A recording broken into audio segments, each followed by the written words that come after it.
गजानन सद्गुरु ओम गुरु श्री गुरु गजानन सद्गुरु सच्चिदानंद गुरु सच्चिदानंद सच्चिदानंद गुरु सच्चिदानंद सच्चिदानंद गुरु सच्चिदानंद सच्चिदानंद गुरु सच्चिदानंद सच्चिदानंद गुरु सच्चिदानंद ओम गुरु श्री गुरु गजानन सद्गुरु ओम गुरु श्री गुरु गजानन सद्गुरु सच्चिदानंद गुरु सच्चिदानंद सच्चिदानंद गुरु सच्चिदानंद सच्चिदानंद गुरु सच्चिदानंद सच्चिदानंद गुरु सच्चिदानंद ओम गुरु श्री गुरु गजानन सद्गुरु ओम गुरु श्री गुरु गजानन सद्गुरु सच्चिदानंद गुरु सच्चिदानंद सच्चिदानंद गुरु सच्चिदानंद सच्चिदानंद गुरु सच्चिदानंद सच्चिदानंद गुरु सच्चिदानंद सच्चिदानंद गुरु सच्चिदानंद ओम गुरु श्री गुरु गजानन सद्गुरु ओम गुरु श्री गुरु गजानन सद्गुरु सच्चिदानंद गुरु सच्चिदानंद सच्चिदानंद गुरु सच्चिदानंद सच्चिदानंद गुरु सच्चिदानंद। त्यास उत्स्फूर्त प्रतिसादामधून लुटता आहेत, अनुभवतात। आपला प्रतिसाद आयोजकांची उमेद वाढवणारा आहे आणि वक्त्यांना देखील खूप छान प्रोत्साहन देणारा आहे।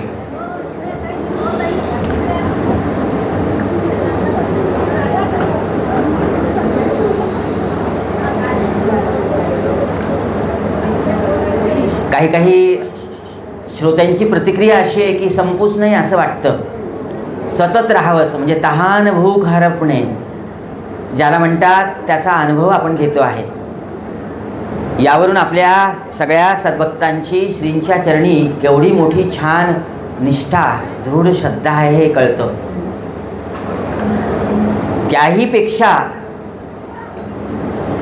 म्हणजे हे खरं तर माझ्या दृष्टीने उच्चांकाचं सांगणं आहे, हा एक उच्चांक आहे, रेकॉर्ड आहे। म्हणजे न भूतो न भविष्यती असा अनुभव मी घेतो आहे की एकच विषय सलग परवापासून सुरू झाला, उद्यापर्यंत सुरू राहणार आहे आणि कोणालाही स्वप्नातही कधी कंटाळवाणा वाटणार नाही। सर्वसाधारणपणे गाण्याचा एखादा कार्यक्रम जर आम्हाला सादर करायचा असेल तर अशी गाणी घ्यावी लागतात, काही उडत्या चालीची, काही संत चालीची, काही जुन्या पिढींना आवडणारी, काही नव्या पिढींना अगदी फास्ट रिदममध्ये चालणारी, काही चित्रपटामधली, काही भावगीतामधली, कारण श्रोत्यांना तोचपणा बोर होतो म्हणतात। त्याच्यामध्ये वैविध्य आणावं लागतं, रूपरेषा, त्याचा कागद तयार करत असताना हे नको हे घ्या, अहो एका संत चालीचे 3 गाणे सलग झालेत हो, लोक झोपेला येतील, कंटाळतील, डुलक्या देतील असं वाटतं। मग आम्हाला सरमिसळ करावी लागते, काही इच्छा नसताना एखादं गाणं घालावं लागतं। पण हा अनुभव मात्र वेगळा आहे। अहो परवापासून जय गजानन, गजानन विजय ग्रंथ, गजानन महाराजांचे भक्त, समर्पित भाव आणि आपली साधना आणि आपले महाराज याच्याविषयी काहीही कुठलंही वाक्य नाही आणि कोणालाही त्याची पुनरावृत्ती झाली असं कधीही वाटत नाही, तुमच्या चेहऱ्यावर वाटत नाही। म्हणजे ही आपल्या म्हणजे महाराज आपलं कौतुक करत असतील, सगळ्यांचं खरोखरच कौतुक करत असतील की वा खूप छान साधना, खूप छान प्रगती आहे। मी मनापासून आपल्या सगळ्यांच्या या वृत्तीचं, सद्वृत्तीचं अभिनंदन करतो आणि ती महाराज वृत्तिंगत करतील याची आशाही व्यक्त करतो आणि तशी श्रींचरणी विनंती पण करतो. हा एक आदर्श आहे बरं, फार मोठा आदर्श आहे. आपण जो विषय घेतो त्या विषयामध्ये त्या ज्या काही येतात उपविषयाच्या मालिका, भक्तांच्या लीलेंच्या, प्रबोधनाच्या, काही आणखी पुराव्याच्या दाखल्याच्या, त्या आपण इतक्या छान अतिशय अभ्यासक आणि गुणग्राहकतेने घेताय याचं खरोखरच मनापासून कौतुक वाटतं. संपल्यानंतर जी चर्चा होते त्या चर्चेवरची प्रतिक्रिया देखील इतकी बोलकी आणि इतकी सुंदर संपन्न असते की मला ती नोट करून घ्यावीशी वाटते की खरोखरच यांनी किती छान अभिप्राय दिला. काही शंका असतात, काही विचारण्याच्या गोष्टी असतात. नंतरच्या प्रहरामध्ये आयोजकांनी आपल्याला नंतरच्या सत्रामध्ये, दुपारच्या सत्रामध्ये तसं हेही ठेवलेलं आहे की काही प्रश्नोत्तरीच्या काही शंका समाधान, एखादा शब्द अडेल, एखाद्या ओळीचा भावार्थ अडेल किंवा आणखी काही असतील तर त्या दृष्टीने आपण एकमेकांशी संवाद साधणार आहोत. तेव्हा आता या सत्राला आपण सुरुवात करू. याचं शीर्षक मथळा आयोजकांनी दिलेला आहे. सकाळचा मथळा होता भक्तांचा समर्पित भाव, अर्थात तो आपण संत आणि भक्त या माध्यमातून पुढे घेतला. त्याचाच एक धागा समर्पित भाव म्हणून आता याची सुरुवात करू आणि त्याला जोडूनच संतांचा समाधी सोहळा. आधीच्या राहिलेल्या शीर्षकामधल्या काही गोष्टी समर्पित भावाच्या त्या आपण आपल्या निरूपणामध्ये मांडण्याचा प्रयत्न करू श्रींच्या आज्ञेने, प्रेरणेने, कृपेने आणि नंतर त्याला जोडून या प्रहरामधलं शीर्षक समाधी सोहळा हा आपण मांडूया. दुपारच्या सत्रामध्ये महाराज आजही आहेत ही दृढ धारणा ही कशी आहे आणि ती कसा प्रत्यय देते, मी गेलो असे मानू नका, हे शीर्षक घेणार आहोत. आणि मग श्रोत्यांचे शंका समाधानाचे जे काही प्रश्न आहेत, शंका समाधान करविणारे त्याची चर्चा आपण करूया. अर्थात ते शंका समाधान करणारा मी काही खूप मोठा अधिकारी असं नाही, पण बोलविता धनी गजानन असं ज्यावेळेला म्हटलं जातं त्यावेळेला तेच बोलविते आहेत हा विश्वास ठेवून मी प्रयत्न करणार आहे. काही शंका, काही समाधान माझ्याकडनं जरूर होईल आणि नसेल तर मग त्याची परिपूर्ती करण्यासाठी तुम्ही आणि मी आपण वर्षभर अभ्यास करू आणि पुढच्या शिबिराला अर्थातच किंवा त्याच्यामध्ये एखाद्या वेळेला आपली गाठभेट होतेच, महाराज घडूनच आणतात, त्यावेळेला त्याची चर्चा निश्चितच करू. जसं अमरावतीला एका चर्चेमध्ये भवतीन भवती झाली असा या शब्दाचा एक अर्थ एका साधकाला हवा होता आणि मग प्रश्नोत्तरी संपल्यानंतर मग त्यांनी चिठ्ठी पाठवली. तोपर्यंत वेळ संपून गेली होती. मला ते वाचायला मिळालं, म्हटलं यांचं राहिलं. मग मी त्यांचा नंबर शोधला, त्यांच्याकडे गेलो आणि त्यांच्या त्या शंकेची परिपूर्ती केली. याचं कारण असं की त्यांच्या साधनेमध्ये एखाद्या कुठल्या तरी अस्पष्ट असलेल्या अर्थाचा, त्यांच्या मनामध्ये असलेल्या अस्पष्ट असलेल्या अर्थाचा किंवा गैरसमजुतीचा अडथळा निर्माण होतो. मग त्या साधनेला सुलभ करण्यासाठी आपल्याला जर थोडंसं त्या अर्थाचा खुलासा इतरांकडनं मिळालेला जो आहे तो तर सांगता आला तर खूपच छान. या भूमिकेमधून आपण हे शेवटचं सत्र तसं आयोजकांनी छान कल्पकतेने ठेवलेलं आहे. श्रोते हो, महाराजांच्या भक्तांमध्ये तिसरी अवस्था अशी येते की ज्यावेळेला महाराज त्यांच्याकडे आपली कामगिरी सोपवतात. मला असं वाटतं की आता आपण विविध ठिकाणावरून आला आहात, विविध ठिकाणचे उपासक इथे आलेले आहेत आणि ते त्या तिसऱ्या भक्तीमध्ये माझ्या दृष्टिकोनातून गणले जायला पाहिजेत. पहिली माझ्यासारख्याची काम्यवासना, काही झालं तर चटकन महाराजांकडे धावत यायचं आणि मग कुठला तरी अध्याय वाचायचा, पारायण करायचं, संकल्प करायचा, नेम करायचा, नवस करायचा. दुसऱ्या वेळेला काहीही मागणं नाही, काहीही मागणं नाही. या दृष्टीने महाराजांच्या चरणी नतमस्तक व्हायचं. आणि तिसरा, महाराजांच्या सेवा कार्यामधला एक खूप मोठा अधिकारी, कार्यकर्ता म्हणून महाराजांच्या सेवेमध्ये राहायचं. कार्यकर्ता, आपण सगळे विविध ठिकाणचे कार्यकर्ते आहात. येणारे सगळे महाराजांचे सण उत्सव आहेत, उपासना आहेत, येणारी पालखी आहे, त्याच्यासाठी आपलं नियोजन सुरू झालं असेल, आपण त्या तिसऱ्या स्थानामध्ये आहात, अर्थात मला वंदनीय आहात. आणि मग महाराज या तिसऱ्या अवस्थेमधून ज्यावेळेला आपल्याला चौथ्या अवस्थेमध्ये पाठवतात, अर्थात ती अवस्था फार मोठी आहे. आपणासारखे करती तात्काळ, नाही काळ वेळ तया लागी. मग ते अधिकारी बनवतात त्या भक्ताला, आणि त्या भक्ताला आपण भेटलो की त्यांना नुसतं भेटलो, नुसतं पाहिलं की शंका दूर होतात. त्यांच्याकडनं अशी निर्मिती होते की त्या निर्मितीला आपण जर आपल्या साधनेमध्ये समाविष्ट केलं तर आपली साधना अधिक परिपक्व होते आणि सद्गुरूंच्या चरणी जाण्यासाठी अतिशय तत्पर राहते. ही चौथी अवस्था भक्तांची आहे. आणि या भक्तांच्या चौथ्या अवस्थेपर्यंत जाण्याच्या प्रक्रियेलाच उद्धार असं म्हणतात, उन्नती असं म्हणतात, पारमार्थिक प्रगती असं म्हणतात, किंवा छानपैकी प्रपंच साधन करून ज्या अवस्था आहेत, ब्रह्मचर्याश्रम, गृहस्थाश्रम, वानप्रस्थाश्रम आणि बरोबर संन्यास न घेताना देखील त्या आश्रमामधल्या विवेकाला महाराज बरोबर प्रदान करतात. अगदी कमलपत्र जसं असतं पाण्यामध्ये असतं पण ओलं होत नाही, तसं महाराज आपल्याला त्या अवस्थेपर्यंत जाऊन पोचवतात.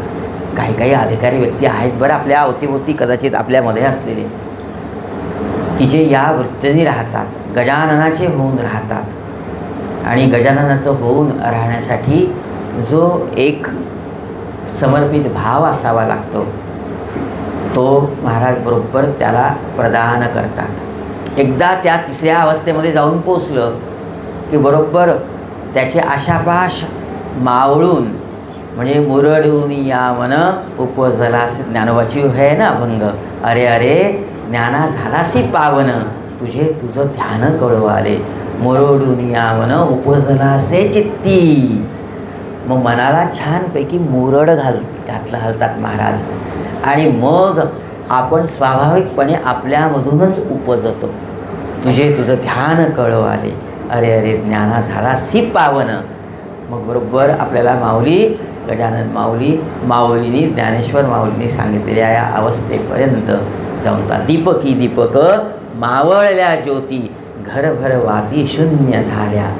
सगळ्या आशा, सगळे अनुबंध, कुठली खंत नाही, कुठली चिंता नाही, ठेविले अनंते तैसेची राहावे. ही अवस्था महाराज त्या तिसऱ्या पातळीवरच्या भक्ताला कळत न कळत प्रदान करतात. कुठल्याही अवस्थेत तो आनंदी असतो, प्रसन्न असतो, बळ येतं. सतत आपण आज दिवसभरापासून, मी काल परवापासून बघतो, कुठला थकवा नाही आहे. वयो अवस्था जर मी बघितली तर त्या वयो अवस्था नसणार दुपारची तुम्हाला थोडीशी किंचित वामकुक्षीची आवश्यकता असते. कुठेतरी क्षणभर कलंडल्याशिवाय नवीन ऊर्जा प्राप्त होत नाही.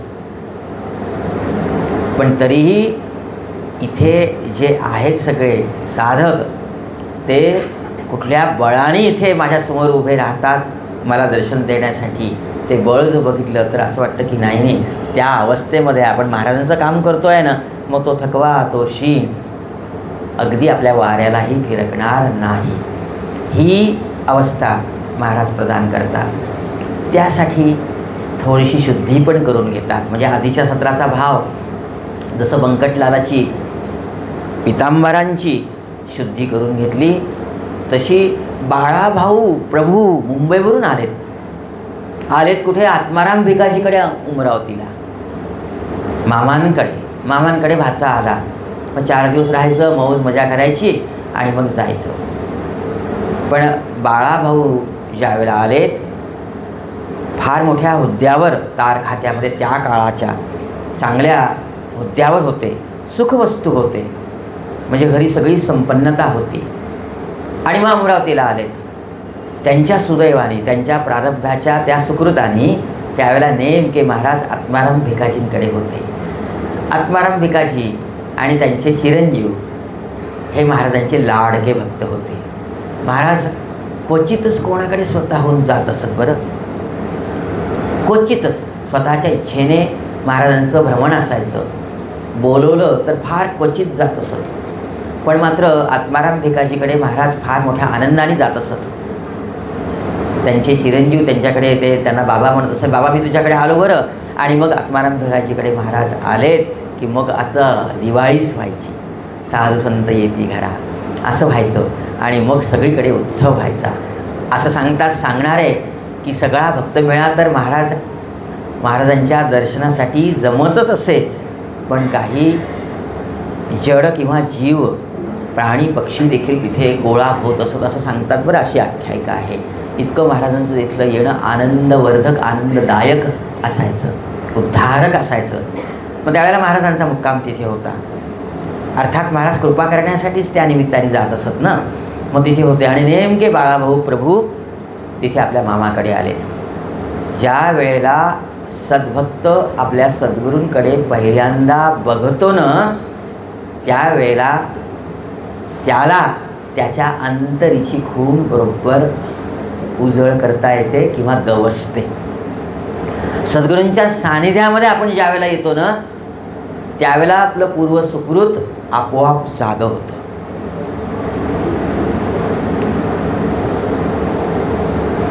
सद्गुरूंच्या सानिध्यामध्ये का जावं, तर प्रत्येक जीव जो इथे जन्माला येतो ना, तो मुक्तीचं सगळं साधन सोबत घेऊन येतो. मध्ये भुक्ती असते. म्हणजे प्रत्येकाच्या आत्म्याला त्या परमात्म्याकडे जाता येईल सहजपणे, असा विवेक, विचार, अशी बुद्धी, असा देह आणि असं कपाळावर लिहिलेलं, भाळावर लिहिलेलं प्रारब्ध तो सोबत घेऊन येतो. प्रत्येक माणूस हा इथे भाग्यवंत आहे. पण या देहाला, सगळ्या इंद्रियाला सांभाळत असताना जो भुक्तीचा मार्ग सांभाळायचा असतो, तो कुठेतरी मात्र सकवा लावल्यागत आपल्याला भुलवतो. ती भुक्ती जास्त बाधते आणि ती बाधली की मग आपल्याकडे उपजत असलेला, मुक्तिप्रत असलेला जो वैशिष्ट्याचा भाग आहे तो आपल्यापासून दुरावतो. मग सद्गुरू आपल्याला प्रेरणा देतात, जागेवर आणतात. मग त्यासाठी जे मळभ दाटून आलेले त्याच्या प्रारब्धामध्ये ते दूर करतात. जी मालिन्यता त्याला त्याच्या आचारावरून आलेली आहे, व्यवहारावरून आलेली आहे, विहारावरून आलेली आहे, ती स्वच्छ धुवून काढतात. त्याला मूळ पदावर आणण्यासाठी अनेक प्रक्रिया करतात. नाही का, सोनार त्या एखादा दागिना घडवायचा असेल तर त्याच्याकडे असलेली सोने नावाची धातू ती भट्टीमधून तावून सुलाखून काढतो आणि मग त्याचं योजन करतो ना. तावून सुलाखून काढतात महाराज. त्यांची भट्टीच वेगळी, त्यांची बागेसरीच वेगळी. मग बाळाभाऊ आलेत आणि बाळाभाऊंना पहिल्यांदा महाराजांचं दर्शन झालं. दर्शन झाले तर चित्त स्तब्ध झालं. मन स्थिर अवस्थेमध्ये येतं, त्याला चित्त म्हणतात. आणि चित्त ज्यावेळेला चैतन्य बघतं त्यावेळेला थक्क होतं. बापरे, अरे बापरे, आवाक होतं. नजर खिळून राहते, स्तब्धता येते. तसं बाळाभाऊ स्तब्ध होऊन महाराजांकडे बघायला लागले. बापरे, अंतर्मन कुठेतरी म्हणायला लागलं की याचसाठी केला होता अट्टाहास, याच दर्शनासाठी, याच मूर्तीसाठी, याच चरणासाठी, याच दर्शनासाठी का कोण जाणे. मला असं वाटतं की मला हा देह, ही योनी, हा जन्म प्राप्त झालेला आहे. असं आतून बाळाभाऊंना, कदाचित ही भाषा नसेल, जावंसच वाटत नसायचं, खिळून होते. मग तिथली पूजा आटोपली, दुसरीकडे पूजेसाठी गेलेत, खापर्ड्यांकडे गेलेत. तिथेच प्रत्येक पूजेला बाळाभाऊ हजर असे, असं दासगुरू महाराज लिहितात. महाराजांचं ध्यान हृदयामध्ये ठसवून घेण्याची बाळाभाऊंची प्रक्रिया सुरू होती. आणि मग सुरू झाली की महाराजांना काय काय हवं आहे, काय काय नको आहे. या परब्रह्म्याला, या परात्पराला हव्या असलेल्या पराभक्तीपर्यंत आपल्याला कसं पोचता येईल याचा अभ्यास करायला लागले. श्रोते हो, आपण कधी महाराजांच्याकडे बघून बाळाभाऊसारखा मी तरी माझा अभ्यास होत नाही. काय हवं असेल महाराजांना, कसं हवं असेल, काय नेमकं काय उपचार पद्धती आहेत, शास्त्र काय सांगतं, उपलब्धी काय सांगते. खरोखरच नाही तर तांदूळ नेहमीच व्हायचे का, की असल्यानंतर पण तेथील अक्षरधाम समर्पयामी म्हणायचं. काय हवं असेल महाराजांचं, ते परब्रह्म आहेत, अनंतकोटी ब्रह्मांड नायक आहेत, ते योगी आहेत, राजयोगी आहेत. मग त्यांची पूजा देखील तशी पूर्ण उपचाराने, शास्त्राने तर 16 उपचार सांगितलेले आहेत, त्याच्यापेक्षाही जास्त उपचाराने त्याची पूजा साधता यायला पाहिजेत ना खरं पाहिलं तर. कारण की ते अनंत कोटी ब्रह्मांड नायक आहेत, परब्रह्म आहेत, महाराजाधिराज आहेत, योगीराज आहेत. ही 10 बिरुद जी आहेत त्या एका बिरुदाला मनामध्ये आणून त्यावर हुकूम महाराजांची पूजा व्हायला पाहिजेत की नाही. महाराजांच्या त्या प्रतिमेचं, त्या अस्तित्वाचं, मनामध्ये असलेल्या त्या धारणेचं पूजन व्हायला पाहिजेत की नाही, याचा अभ्यास बाळाभाऊ करत होते. समर्थांच्या सेवेसाठी जे आसपास त्यावेळेला विद्यमान होते सगळे भक्त, मग त्याच्यामध्ये भक्तराज भास्कर पण असतील, ते कसे वागतात महाराजांशी याचा देखील अभ्यास बाळाभाऊने केला असेल.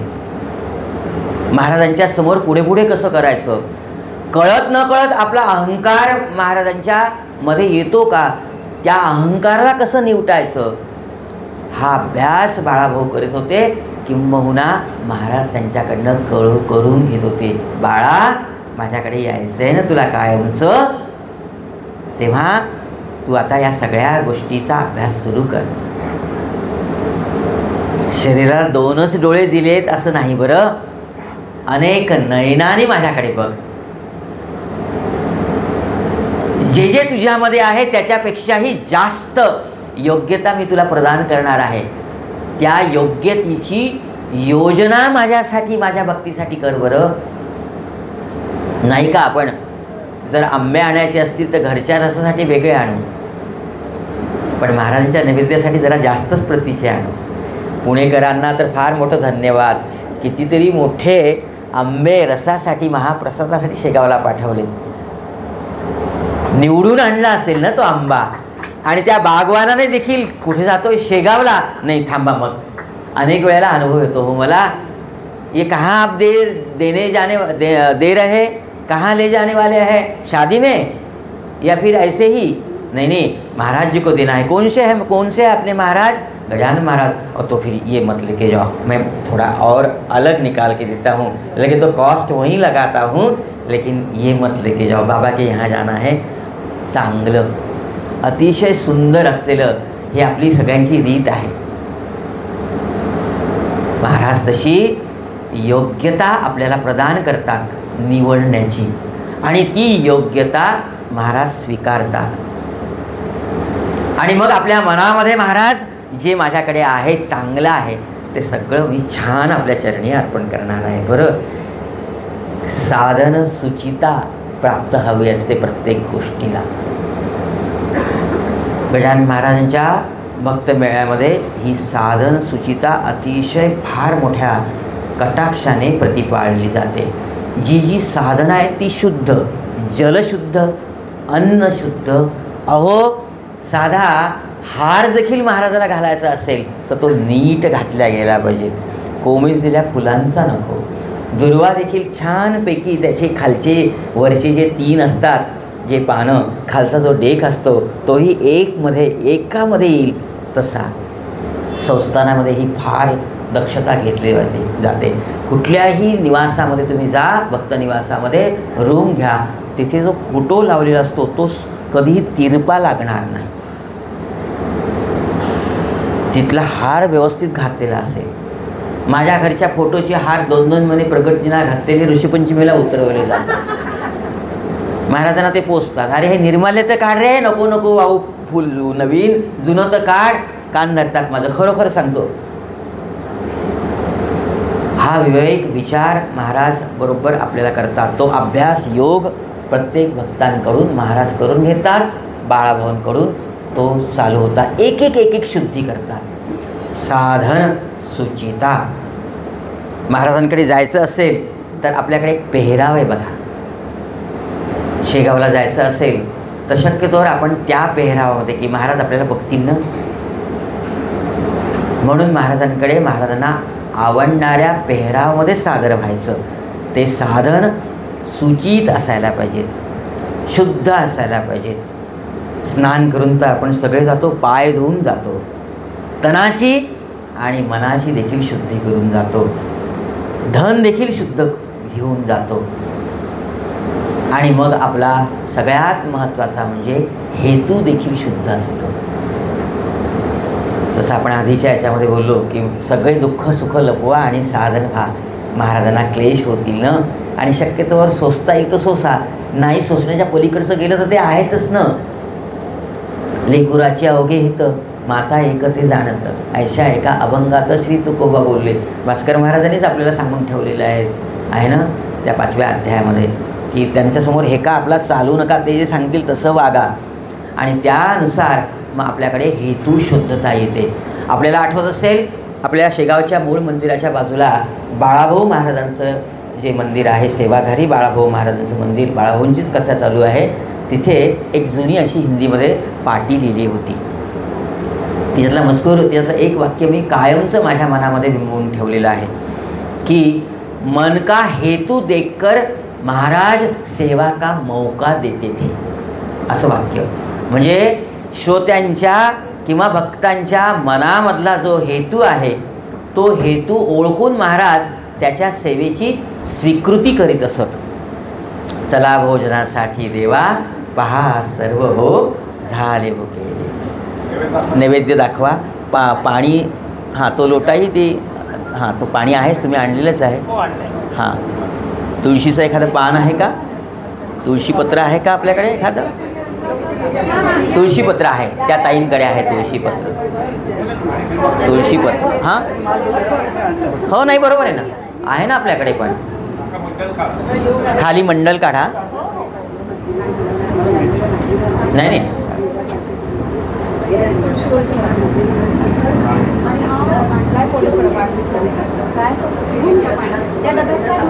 तोही डब्यामध्ये काढा. छान, त्याच्यावर तुळशी, हां सगळ्या पदार्थावर एक पान ठेवा.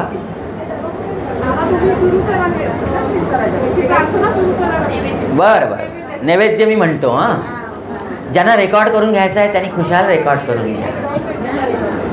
पण मात्र रोज म्हणत चला हा नैवेद्य. मी म्हणतो बरं, दुपारच्या जेवणाच्या आधी आमच्या घरी हा नैवेद्य रोज म्हटला जातो, रोज. त्याच्याशिवाय आम्ही घास वदनी कवळ घेता म्हणत नाही. हो हो हो. सद्गुरु श्री गजानन महाराज की जय. नक्षीमय रांगोळी रेखून त्यात मांडले पात्र आपुले, साठी देवा पहा सर्व हो झाले भुकेले. शुभ्र सुवासिक गरम भात अन त्यावर साधे वर्ण तुरीचे, शुद्ध तुपाची धार त्यावरी पान घमघमे पक्वान्नाचे. रसाळ शाकात कोशिंबीर चटणी लिंबू आणि लोणचे, पातळ भाजीच्या वाढीवर तिखट कडवले पळीभर वरचे. रुचकर पापड तशा कुरडया, गरम भजी अनवडे कुरकुरीत. चटकदार पंचामृत पात्री भुरक्यासाठी कढी चरचरीत. मौसह त्या पोळ्या झुरझुरीत तशा माखल्या, पुऱ्या तळोनी गव्हा रव्याच्या गरदार काढल्या. बदाम काजू घालून केला तुम्हा आवडता शिरा नित्य जो. चंदूमुकिनाचे कानोले कवराचा नैवेद्य सत. तेज चुलीवर खरपूस भाजून तुम्हा प्रियती केली भाकरी.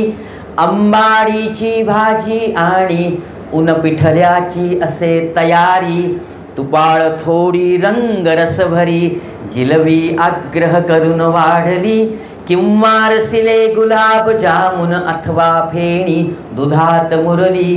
कच्ची मेथी मुळा पांढरा, बीट गाजराच्या बहुचकत्या, थंड काकडी हिरवी मिरची, चिरला आंबा तुमच्या करिता, नीट शिजविल्या खिचडी सोबत, लाल वाळल्या तळल्या मिरच्या, गोड करून घ्या जशा घेतल्या, हुलग्या देवा विदुरा घरच्या, जिरे फोडणीच्या ताकासह, हवे दही का तसे मलाई, पुलाव अजूनी आहे मागे, नको जेवताना हो घाई, मधुर निरामय थंडगार बहु, माठा मधले पिण्यास पाणी, वाळा घालून द्यायचे तुम्हा प्यावया पेल्या मधुनी, हाना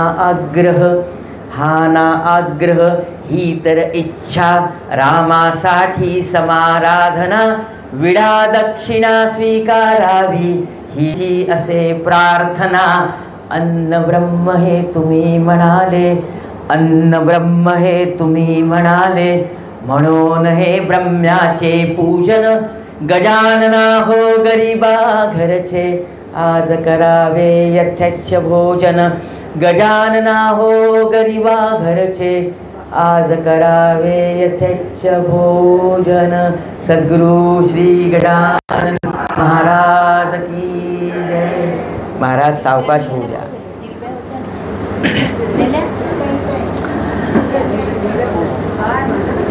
श्री महाराज आपल्या सगळ्यांकडे या सगळ्या पदार्थाला लागणारा निसर्गदत्त साधनाचा आणि द्रव्याचा साठा उपलब्ध करून देवोत. घरामध्ये, अंगणामध्ये, शिवारामध्ये, वावरामध्ये, मनामध्ये, दुकानामध्ये, बाजारामध्ये हा सगळा पदार्थाचा निर्माता उगवावा आणि आपला हा भारत देश महाराजांनी सुफल सुजल संपन्न करावा. या निमित्ताने आपण महाराजांच्या चरणी ही विनंती करूया की महाराज कोणीही कुठेही केव्हाही उपाशी राहू नये. जी जी भूक असेल, जमिनीची असू द्या, झाडाची असू द्या, वेलीची असू द्या, समर्पणाची असू द्या, ती भूक महाराज भागवा. यासाठी हे नैवेद्याचं समर्पण विनयपूर्वक अतिशय फार मोठ्या विनयाने आपल्या चरणी सादर करतो आहे. मूळ विषयाकडे येऊ. महाराज आपल्या भक्तांना सगळी योग्यता प्रदान करतात आणि मग त्यांना आपल्या आवडत्या भक्त मांदियाळेमध्ये रुजू करतात. बाळाभाऊंकडनं हा अभ्यास योग महाराजांचा सुरू होता आणि मग महाराजांचा मुक्काम उमरावतीवरून ज्यावेळेला परत शेगावी झाला त्यावेळेला बाळाभाऊ देखील मामांची अनुमती घेऊन, सोबतच्या सगळ्यांची अनुमती घेऊन महाराजांच्या समवेत शेगावला आले. सगळ्यांना वाटलं की हा आत्माराम भिकाजीचा भाचा महाराजांच्या दर्शनाने चांगलाच प्रभावित झालेला आहे आणि महाराजांच्या दर्शनासाठी जी याची इच्छा आहे त्याची परिपूर्ती अजून काही झाली नाही, भूक भागली नाही, म्हणून शेगावला आला असेल. आणि म्हणून शेगावला बाळाभाऊ महाराजांच्या सगळ्यांच्या समवेत आलेत आणि महाराजांच्या सेवेमध्ये राहणाऱ्या सेवेकरांच्या सेवाधारी वृत्तीचा अभ्यास बाळाभाऊने सुरू केला. की भास्कर भक्तराज भास्कर महाराजांच्या समोर कसे सादर होतात, पितांबर महाराज कसे सादर झाले असतील किंवा होतात, बंकटलाल कसे सादर झाले, या सगळ्या गोष्टीचा अभ्यास बाळाभाऊ सूक्ष्मपणे करीत होते. त्यांना पहिल्यांदा एक कळलं की महाराजांच्या सेवेमध्ये राहण्यासाठी महाराजांचं सेवाधारी होणं अत्यंत महत्त्वाचं आहे. श्रोते हो, सेवाधारी हा शब्द फार मोलाचा आहे, फार मोठा आहे, त्याची व्यापकता खूप मोठी आहे. 2 तास लागतील या सेवाधारी या शब्दावर बोलण्यासाठी. सगळ्यात पहिल्यांदा सगळी अहंता झटकून निस्वार्थपणे महाराजांच्या सर्व कार्यासाठी स्वतःला सिद्ध करावं लागतं. कुठलंही काम असू द्या, मला महाराजांचं सेवाधारी किंवा सेवेकरी व्हायला आवडेल, पण मला असं वाटतं की महाराज मी सेवेकरी होईल, पण गादीच्या तिथे चवऱ्या ढाळणारा असतो की नाही, तिथे ते द्या, किंवा विणेची मला सेवा द्या, किंवा मग मला गर्भगृहामध्ये किंवा गाभाऱ्यामध्ये तुमच्या मूर्तीचे शेजारी मस्त चला माऊली असं म्हणण्यासाठी सेवा द्या. अशी अट घालता येत नाही. महाराज म्हणतील माझ्याकडे यावं लागेल, ते काम माझंच म्हणून करावं लागेल. मग तिकडे कदाचित बाहेर एखाद्या झाडाखाली साचलेला पाचोळा, मंदिराच्या बाहेर असलेला एखादं काम तुला करावं लागेल. आहे का तयारी? मी म्हणतो नाही ना महाराज, जरा मला आणखी तुमच्या सान्निध्यानं तुम्हाला बघता येईल असं नाही. थोडक्यात स्वतःच्या इच्छेचा तिथे प्रश्न निर्माण होऊच द्यायचा नाही. इच्छारहित सेवा, सेवाधारीची पहिली पायरी. कोणतंही काम द्या, मग ते शारीरिक पातळीवरचं असू द्या, मानसिक पातळीवरचं असू द्या, बौद्धिक पातळीवरचं असू द्या किंवा ज्ञान पातळीवरचं असू द्या, त्यांच्या जे मनामध्ये येतं की जा तू हे असं कर, ते करण्याची मनाची तयारी आणि ते करत असताना तत्परतेचा भाव, सातत्याचा भाव आणि जागरूकतेचा भाग, सावधानतेचा भाव. मग ते सोडायचं नाही. आपलं महाराजांकडे लक्ष ना, महाराजांचं आपल्याकडे लक्ष नाही म्हणून काहीतरी मस्त बसून घ्यायचं, झोपून घ्यायचं, खाऊन घ्यायचं की आता महाराज नाही आहेत ना मग जरा आराम करून घेऊ. नाही, मुळीच नाही. आजही सेवेकऱ्यांमध्ये तो भाव जतन केला जातो. बाळाभाऊ प्रत्येक त्या काळामध्ये महाराजांचं ज्यावेळेला देहरूपाने विद्यमान असणं, अस्तित्व होतं ना, त्या काळामध्ये जे सेवेकरी होते त्याचा अभ्यास करीत होते. बापरे, केवढा मोठा त्याग, केवढा मोठा समर्पणाचा भाव आणि केवढी मोठी निस्पृह वृत्ती आणि कुठलीही इच्छा उमलू न देण्यासाठी असलेली ही सावधानता, याचा अभ्यास बाळाभाऊ करीत होते. मग हे करत असताना कधी कधी जेवण उशिरा होत असेल, झोप अपुरी होत असेल आणि महाराज तर त्या सगळ्या कसोटीला बाळाभाऊनी सामोरं जावं म्हणून तशा संधी त्यांच्यासमोर उपलब्ध करून देत असतील. आणि त्या प्रत्येक कसोटीमधून बाळाभाऊ यशस्वीपणे, कारण अंतरीची खूणच अशी होती की हे चरण लाभले ना, आता या चरणाला सोडून कुठेही जायचं नाही. 4-5 दिवस झालेत, सगळे दिवस झालेत. इकडे मामांना, अरे बाळा तू अजून आला नाही आहे, तुला परतायचं नाही का मुंबईला? तेव्हा मामांचाही निरोप कानी आला असेल, कारण की मुंबईवरून घरून इकडे मामांकडे अजून बाळ आला कसा नाही आहे, बाळा आला कसा नाही अजून, झाले ना बरेच दिवस झाले, 1 हप्ता 1 सप्ताह होत आला तरीही अजून आला नाही. मग मामाने सांगितलं अहो तो शेगावला गेला. अच्छा ठीक आहे, तर इकडे या. आणि घरी आणि ऑफिसची त्याची सुट्टी संपली असेल ना आता, तिकडनंही ऑफिसमधून काहीतरी निरोप येण्यामध्येच आहे, तर त्याला कळवा बरं. मग मामाने कळवलं असेल शेगावला. मग शेगावला निरोप सेवाधारांपाशी आला असेल आणि बाळाभाऊच्या कानी गेला असेल की अहो तुम्हाला घरून बोलवणं आहे, बरेच दिवस झाले तुम्ही बाहेरगावी आहात, बहुतेक घरची लोक आतुरतेने वाट पाहताय, तिथे तुमची कामं आणली असावीत ना. बाळाभाऊ म्हणाले कामं तर आणलीच आहेत, पण तिथली नाही आहे, इथली कामं आणली आहेत, सेवेची कामं आणली आहेत. वरिष्ठ वाट पाहतायत माझी, पण ते वरिष्ठ नाही, लौकिकामधले अलौकिकामधले वरिष्ठ वाट पाहतायत. ते लौकिक हाका घालीत आहे, पण आतून हे अलौकिक मला साथ घालते ना. हा आत्मा त्या परमात्म्याच्या सानिध्यामध्ये जाण्यासाठी मला आतून प्रेरित करतो आहे. आता ऐकायचं कोणाचं, हा विवेक मी मनामध्ये बाळगून ठरवले आहे की मी परतणार नाही. मग तिकडनं वरिष्ठाकडनं, कारण की चांगल्या हुद्द्यावर असतील, कामं आणली असतील, करिअरचा प्रश्न आहे. पहा, म्हणजे बाळाभाऊच्या त्या वृत्तीला, सेवाधारी वृत्तीला आपण अभ्यासतो आहे ऐकून, निदान मी तरी अभ्यासतो आहे मनातल्या मनामध्ये. कसं असेल, उद्याचं माझं रिझर्वेशन आहे, तुम्ही सांगा बरं, कॅन्सल करा आणि थांबा 2 दिवस आणखी थांबू, होईल का माझी तयारी? उदय दादाला म्हणेल नाही हो बाबा, तिकडे वाट पाहतोय, महत्त्वाचं आहे माझं, तिकडे फार मोठी अपॉइंटमेंट आहे, तिकडे जायचं आहे, ते गेलं नाही तर कसं काय, माझा करिअरचा प्रश्न आहे. आपण प्राधान्य आपल्या प्रपंचाला, लौकिकाला देऊ. अलौकिक म्हणतं थांबणं.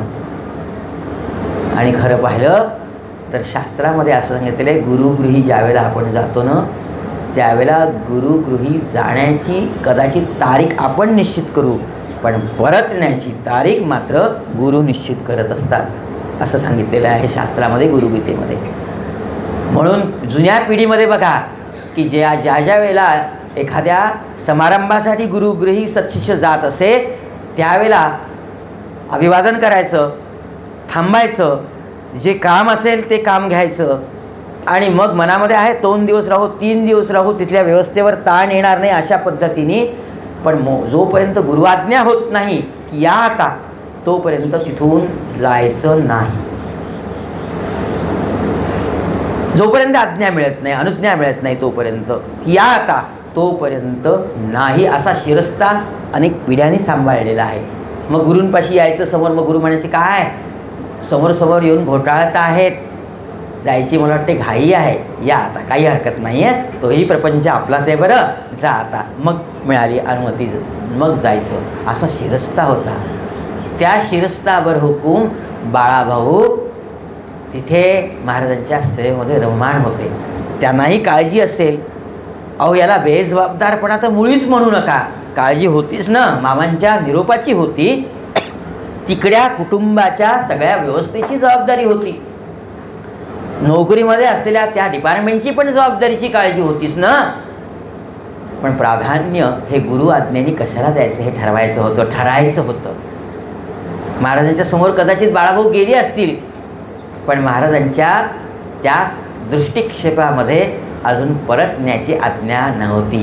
बाळाभाऊनी ठाम की माझं ठिकाण, माझं गंतव्य हेच आहे, हेच डेस्टिनेशन आहे, यासाठी जन्माला आलेलो आहे, हीच माझी परिपूर्तीची स्थळं आहेत, बरं हीच माझी काशी आहे, हाच माझा मोक्ष आहे आणि हेच माझ्या जीवनाचं इप्सित आहे.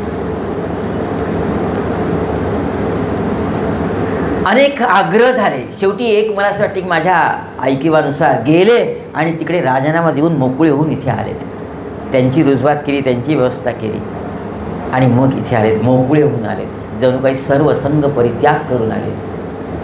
महाराजांनी प्रेरणा दिली असेल की परिक्रमेला, नर्मदा परिक्रमेला निघायचं असेल तर घरच्यांची परवानगी घ्यावी लागते, घरच्या सगळ्या वरिष्ठांची आणि कनिष्ठांची देखील परवानगी घ्यावी लागते, त्याच्याशिवाय ती फलश्रुत होणार नाही.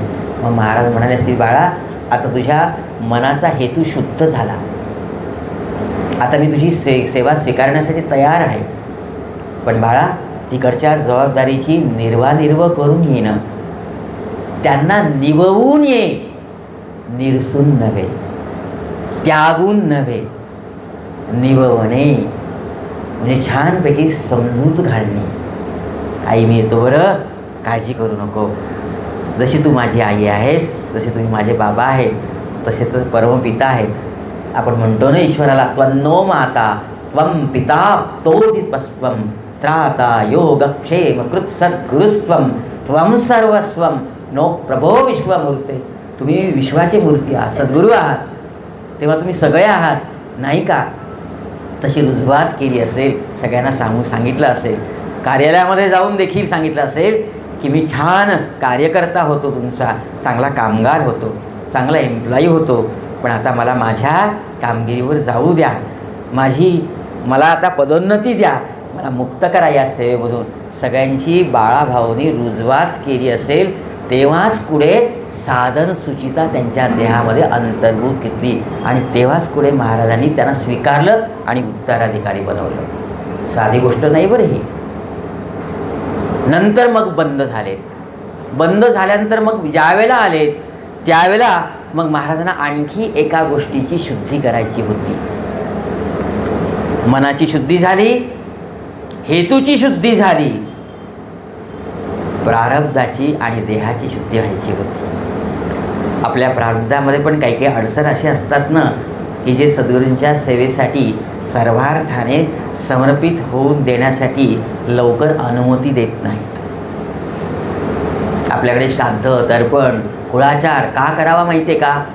की त्यांची परिपूर्ती, त्यांचं समाधान केल्याशिवाय सद्गुरू आपल्याला स्वीकारू शकत नाही. म्हणून हे सगळं कुळाचार हे सगळं करायचं असतं बरं सगळ्यांची. अगदी जर आपल्या परिसरामध्ये आपले हाताखालचे नोकर चाकर असतील तर त्यांची पण संभावना योग्य पद्धतीने करायची, वरिष्ठांची पण करायची, असा शिरस्ताच आहे. तद्वतच बाळाभाऊ सगळे करून आलेत. आता एकच शुद्धी राहिली होती आणि त्या शुद्धीचं निमित्त महाराजांना हवं होतं. त्यांनी भास्कर महाराजांच्या माध्यमातून ते निमित्त साधलं. भास्कर महाराजांच्या मनामध्ये आलं की खरोखरच हा सेवाधारी होण्यासाठी खरोखरच त्यागी वैरागी वृत्ती याच्याकडे बाणवली गेली आहे का, की महाराजांच्या सोबत सगळं चांगलं चांगलं खायला मिळतं, छान निवांतपणे राहायला मिळतं, म्हणून तिकडच्या गोष्टीला कंटाळून हा इथे आला आहे का हे पडताळून, खऱ्या अर्थाने पडताळून घेण्यासाठी भास्कर महाराजांच्या वदनी महाराजांनी एक वाक्य सांगितलं की महाराज हा सोकला, याला 14वं रत्न दाखवा. सद्गुरुरायांची लीला असते. खरं भास्कर महाराज कोणालाही असं म्हणणार नाहीत, पण ती लीला आहे बरं ही. इथे भास्करांच्या तोंडी महाराजांनी ते वाक्य घातलं, याला 14वं रत्न दाखवा बरं, आणि त्याच्यामध्ये हा उत्तीर्ण झाला तर मग आहे. आणि मग महाराजांना तर ते निमित्तच मिळालं ती लीला धारण करण्यासाठी. आणि मग उन्हाचा असाच काही कडाका कदाचित असावा. शेगावमध्ये रस्ते सगळे धुळीने फुपाट्याने भरलेले त्या काळामध्ये आपण आठवा, आपण पायऱ्यावर बसलो तर काही जणांच्या पायाला थोडासा जरा उन्हाचा चटका लागलाच की नाही, तशी ती माती तर आणखी तापते आणि भर दुपारी तापते. महाराज निघाले आपले, निघाल्यानंतर सगळेच निघाले, सोबत सगळेच होते, बाळाभाऊ होते तत्परतेने. आता महाराजांच्या समवेत कसं जायचं, कशा पद्धतीने महाराजांच्या सेवेसाठी तत्पर राहायचं हे अवगत झालं होतं. आणि महाराज त्या लीलेसाठी निघाले. जाता जाता रस्त्यामध्ये छान फुपाटा आणि तो तापला, सूर्य माथ्यावर आला असेल त्या क्षणी त्या प्रहरी.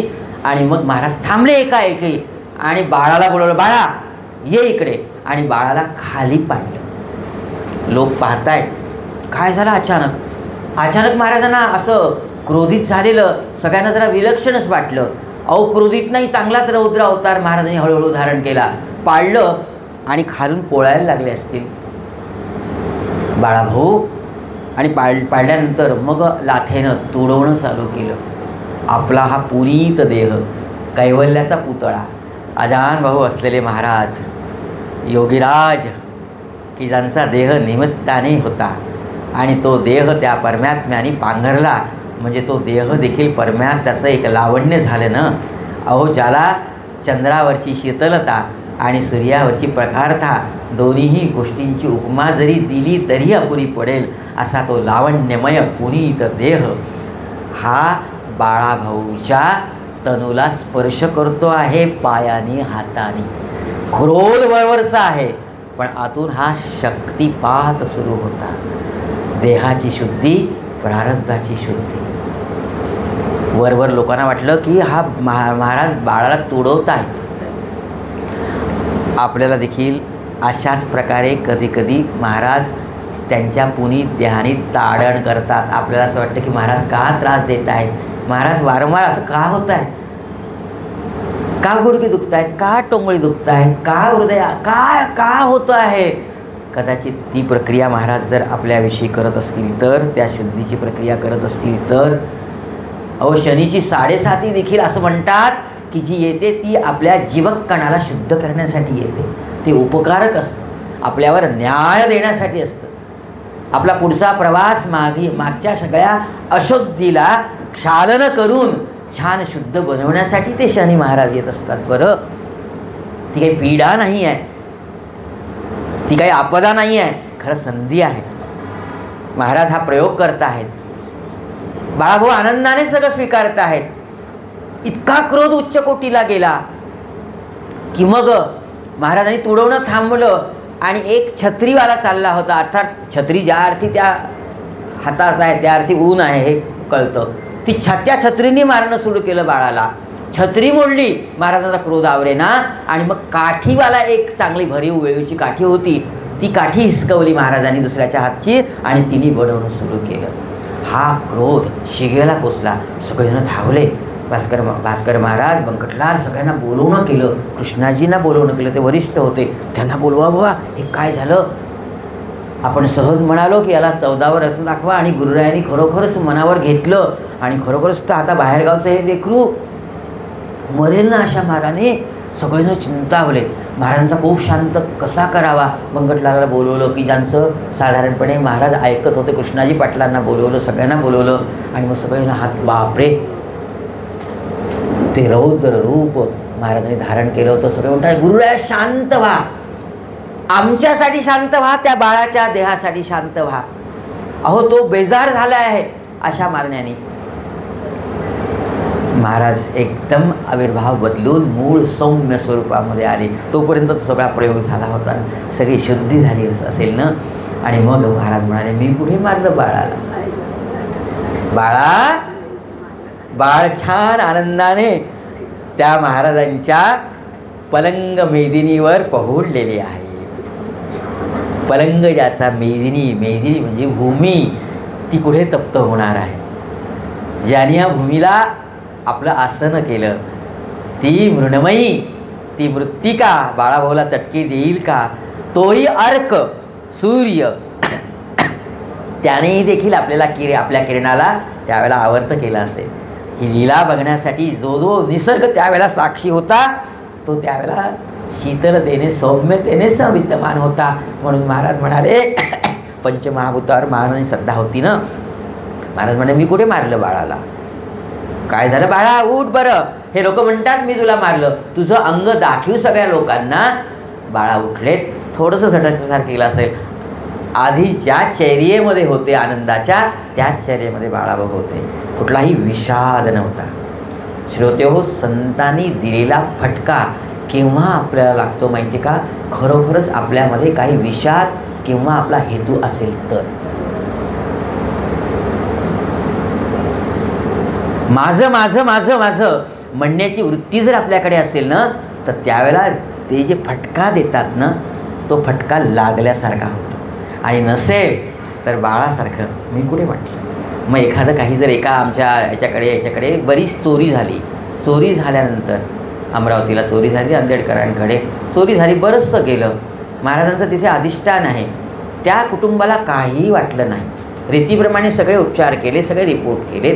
त्यानंतर काय झालं, ज्याचं आहे त्याने लिहिलं. म्हणजे सुखामध्ये आणि दुःखामध्ये समान राहण्याची वृत्ती महाराज आपल्या सद्भक्तांना प्रदान करतात. काहीही गेलं नाही, कुठलीही खंत नाही, चिंता तर नाहीच नाही. पण जर काही गमावल्यासारखं लौकिक अर्थाने वाटलं, हो का हो, बरं होतं बरं, तुमच्याकडे जो पेन होता ना खूप छान होता, नाही हो ना हो, काही नाही, अहो ज्याचा आहे, ज्याला गरज असेल त्याने हिला. चपला तर आपल्या खूप जातात. गजानन महाराजांचे भक्त म्हणतात, गेली ना त्याच्या कामात येऊन जाईल. असं नाही माझी फाटकी होती, नवीन घेतली होती, बरं झालं माझी फाटकी नव्हती, ज्याला वापरता आली त्याला नव्याने वापरता आली, माझ्याकडनं देता आली, असा भाव गजानन भक्तामध्ये असतो. खंत नसतेच. कुठलाही मार प्रपंचाला व्यथित करीत नाही. तो कृपाळू आहे. संत कधीही कोणालाही काही त्रास देत नाही. बाळाभाऊ उठले, सगळ्या लोकांना सगळे आश्चर्यचकित, कुठेही काही लागलं नाही. अहो चांगला बऱ्याच वेळेला हा खेळ चालला होता ना सद्गुरुरायांचा, आवेश बरेच वेळेला होता ना, काहीच लागलं नाही. सगळ्यांनी महाराजांना साष्टांग दंडवत घातलं आणि बाळाभाऊच्या सेवाधारी वृत्तीला आदरपूर्वक अभिवादन केलं. महाराजांना साष्टांग नमन आणि बाळाभाऊच्या सेवावृत्तीला अभिवादन.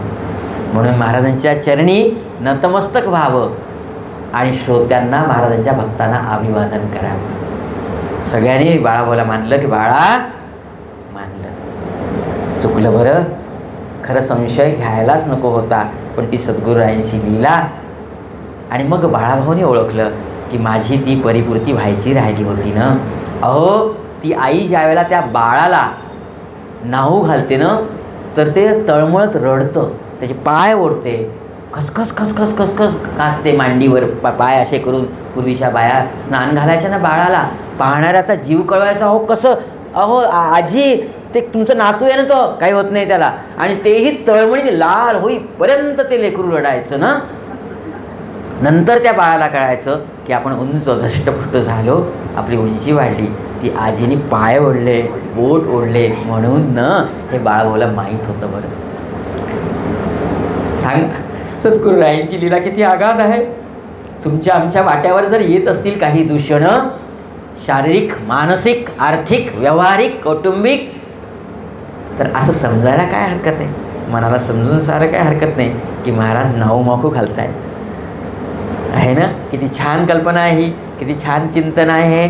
बाळाभाऊ मग अगदी अधिकारी झाले आणि मग बाळाभाऊ हे महाराजांच्या अंतरंगामध्ये शिष्य व्हायला लागलेत. जसं बंकटलाल होते, महाराजांचे एक साधक, महाराजांचा जणू काही एक हातच ना असं म्हणूया ना. जसे भक्तराज भास्कर पाटील होते, फार मोठा अधिकार बरं, मी भास्कर क्वचितच म्हणतो, भक्तराज भास्कर फार मोठा अधिकार, ज्यांना अगदी संजीवन समाधी दिली, संजीवन समाधीचं स्थळ आहे. अशा त्या भक्तराज भास्कराची काय सांगावी महती. त्यांच्या चरणी दंडवत घालावं. जसं तुकोबाराय मारुतीरायाला म्हटले, काय भक्तीच्या या वाटा आम्हा दावाव्या सुभटा, तसं भास्कर महाराजांच्या अंगणामध्ये उभं राहावं, पदर पसरावा. हे भक्तराज भास्करा, आडगावाला त्यांच्या समाधीपासून की तू सद्गुरूंच्या सेवेप्रती तुम्ही सादर झालात, त्याच्यातला एक थोडासा अंश माझ्या प्रपंचाला, माझ्या मनोधारणेला थोडासा दे, की जेणेकरून महाराज मला माझ्याकडे बघतील, माझ्या उद्धारासाठी बघतील. बाळाभाऊ सेवाधारी झालेत, आणि सेवाधारी ज्यावेळेला झालेत त्यावेळेला असं म्हणतात की गीतेवर प्रवचन करण्याची पातळी, ज्ञानाची पातळी त्यांनी ओलांडली होती, एवढे ज्ञानवंत झाले होते. सेवाधारी हा योगामधून जे काही नैपुण्य आपल्याला मिळतं त्या नैपुण्याला देखील प्राप्त करतो. सेवाधारी ज्ञानमार्गाने जे आपल्याला मिळतं ज्ञानोत्तर भक्तीचं, तो देखील गुण आपल्या सेवामधून मिळतो. सेवाधारी हा भक्ती मार्गाच्या माध्यमातून ज्ञान भक्ती योग जे मिळतं त्या माध्यमातून जे नैपुण्य मिळतं भक्तीच्या माध्यमातून, तेही महाराज आपोआप त्या सेवाधारीला प्रदान करतात. आणि कर्मयोगी तर असतातच असतात. कर्म ज्ञान भक्ती योग हे जे मार्ग सांगितलेले आहेत मोक्षाप्रत जाण्यासाठी, ते सगळे महाराजांच्या सेवाधाऱ्याला महाराज प्रदान करतात. म्हणून शेगावला गेल्यानंतर सेवाधारीला भेटलं की महाराजांचं दर्शन घेतल्याचं आपल्याला अंतर्मनाला जे जाणवतं ना, कारण की त्यांच्याकडे हे चारही मार्ग गुण वैशिष्ट्य महाराज प्रदान करतात. बाळाभाऊ पुरुषोत्तम योगावर, गीतेमधल्या पुरुषोत्तम योगावर अस्खलित प्रवचन करीत असत. कधी कधी महाराज म्हणायचे, बाळा मलाच तुझं प्रवचन ऐकायचं आहे, मलाच तुझं प्रवचन ऐकायचं आहे. आज जरा छान पुरुषोत्तम योगावर मला काही सांगणं. अनंत कोटी ब्रह्मांड नायक परब्रह्म. बाळाभाऊ म्हणायचे, महाराज काय थट्टा करता, तुमचंच वर्णन तुम्हीच दिलेल्या वाणीने मी करतो आहे, बस एवढं फक्त तुमच्या चरणी. तुमचंच वर्णन आणि वाणी तुम्हीच दिली, ज्ञान तुम्हीच दिलं. म्हणजे त्या गंगेची पूजा करत असताना उद्या आपण इंद्रायणीची पूजा करणार आहोत ना, मग इंद्रायणीसाठी जल कुठं घेऊ, बाई तुझंच जल दे, तुझंच तुला अर्पण, तेरा तुझको अर्पण.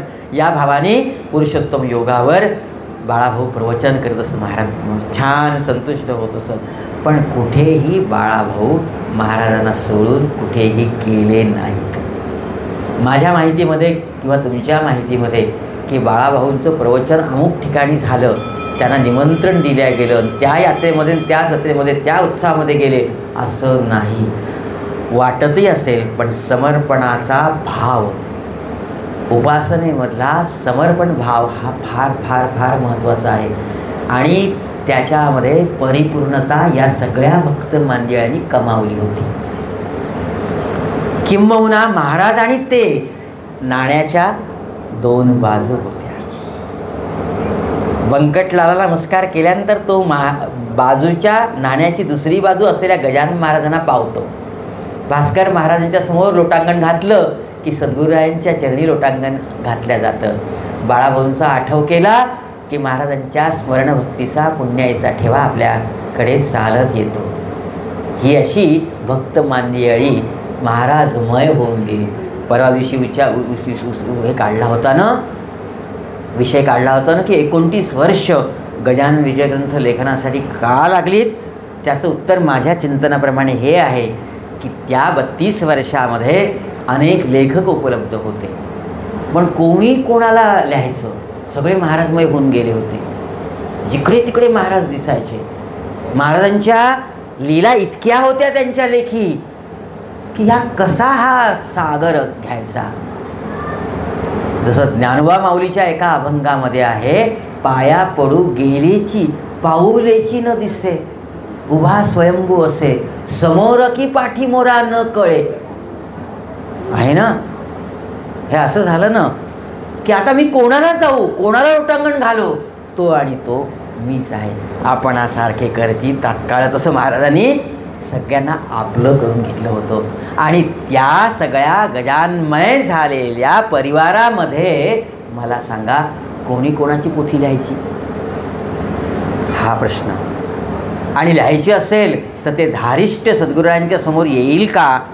म्हणून दासगणू महाराजांच्या त्या अवस्थेपर्यंत जाण्याची वाट त्यावेळेला सगळा भक्ती समूह आणि भक्तिमय निसर्ग वाट पाहत होता. म्हणून 29 वर्षाचा कालावधी लागला. त्या काळामध्ये होते कदाचित ही पोथी आधीही कोणाच्या लेखणीमधून कदाचित प्रसृत झालीही असती, पण तसं सद्गुरुरायांना मान्य नव्हतं. अधिकारी व्यक्ती हवी होती आणि तीही अशा प्रकारची. म्हणून दासगणू महाराजांनी ती पोथी लिहिली. आणि जसं खासिनेसाने सांगितलं की कोणीतरी योगी त्यांना भेटले, तोही एक फार संदर्भ छान आपल्याला ऐकायला मिळाला. आणि असा सेवाभाव बाळाभाऊ महाराजांचा आणि इतरांचा महाराजांशी ऐक्य साधता झाला. तदाकारता प्रदान महाराज करीत होते आणि आपल्यामध्ये सामावून घेत होते. कुठलाही काहीही नाही, लवलेश नाही, कुठली खंत नाही, कुठली चिंता तर नाहीच नाही. आणि अशा रीतीने मग दिवस समोर गेले. महाराजांची लीला 1878 साली माघ वद्य सप्तमीपासून सुरू झाली. प्रत्येक क्षणी या ग्रथित झालेल्या ज्या लीला आहेत ह्या मोजक्याच आहेत, ज्या रतनसा भावसाने कागदपत्रामध्ये नमूद केल्यात आणि त्याची सत्यता पडताळून दासगणू महाराजांनी त्या ग्रथित केल्यात, ह्या फार मोजक्या आहेत. पण दर क्षणी, दर प्रहरी, दर दिवशी, दर महिन्याला आणि दरवर्षी महाराजांच्या अनेक लीला घडून गेल्या असतील, जशा आजही घडत आहेत तशा. उद्धार करण्यासाठीच आले होते. एकही क्षणभरही महाराजांचा त्यांच्या ईशाज्ञेने जे भूतळावर आलेत त्या कार्य करण्यासाठी एकही क्षण महाराज रिकामा दौडत नसावेत, एकही दौडत नसावे. म्हणजे क्षणोक्षणी काही लोकांना पाहायला मिळत असत, परिसरामध्ये घडलेल्या त्याची नोंद ठेवली जात असे. आणि काही पश्चात देखील महाराजांच्या किंवा जनतेच्या परोक्ष काही गोष्टी. परोक्ष हा शब्द म्हणजे पश्चात, बरं. अपरोक्ष म्हणजे थेट.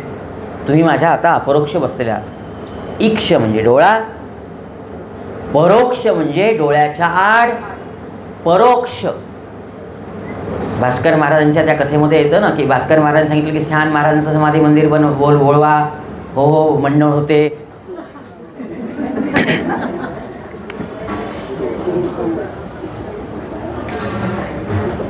थोडंसं परोक्ष जाऊ आपण.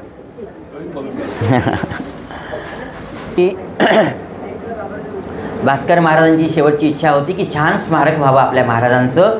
सगळे हो म्हणाले, परंतु भास्कर महाराज मला हे हो हो म्हणतात, माझी समजूत घालतात, पण हे करतील की नाही याच्यामध्ये काही मला शाश्वती मिळत नाही. म्हणून बाळाभाऊने भास्कर महाराजांनी काय केलं की महाराजांच्या अपरोक्ष त्यांच्याकडनं हो म्हणून घेतलं. अपरोक्ष म्हणजे महाराज उपस्थित असताना,